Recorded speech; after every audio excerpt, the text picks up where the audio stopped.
નમસ્કાર મિત્રો, Gujarat TV YouTube ચેનલમાં સ્વાગત છે। આજના વિડીયોની અંદર આજના સૌથી મોટા 5 ખેડૂત સમાચાર આજના આ વિડીયોની અંદર જાણવાના છીએ। તે પહેલાં દરેક મિત્રોને ખાસ નમ્ર વિનંતી કે ચેનલ ઉપર નવા આવ્યા હોય તો ચેનલને ખાસ સબસ્ક્રાઇબ કરી દેજો અને વિડીયો પસંદ આવે તો વિડીયોને લાઇક કરી દેજો।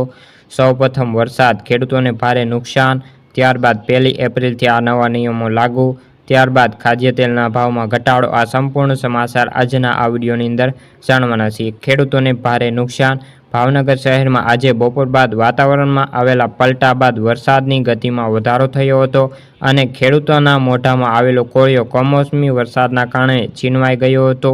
માર્કેટિંગ યાર્ડ ખુલ્લા, જે પ્લોટમાં રાખેલ ડુંગળીનો મોટો જથ્થો વરસાદના પાણીમાં પલળી ગયો હતો અને ખેડૂતોની ચિંતામાં મોટો વધારો થયો છે। ત્યારબાદના સમાચાર, 1 તારીખથી ડુંગળી કરતા ખેડૂતો માટે મોદી સરકારે એક મોટો અને એક રાહત આપનારો નિર્ણય લીધો છે। કેન્દ્ર સરકારે સત્તાવાર રીતે ડુંગળી નિકાસ પર લાગવામાં આવેલી જે 20% ડ્યુટી છે તેને હટાવી દીધી છે। આ નિર્ણય 1 એપ્રિલ 2025થી લાગુ થઈ ગયો છે। આ પ્રતિબંધ 8 ડિસેમ્બર 2023થી લઈને 3 મે 2024 સુધી હતો અને હવે 5 મહિના સુધી અમલમાં રહ્યો હતો। ત્યારબાદ 13 સપ્ટેમ્બર 2024ના રોજ 20% નિકાસની ડ્યુટી લગાવવામાં આવી હતી અને હવે સરકારે તેને દૂર કરી દીધી છે।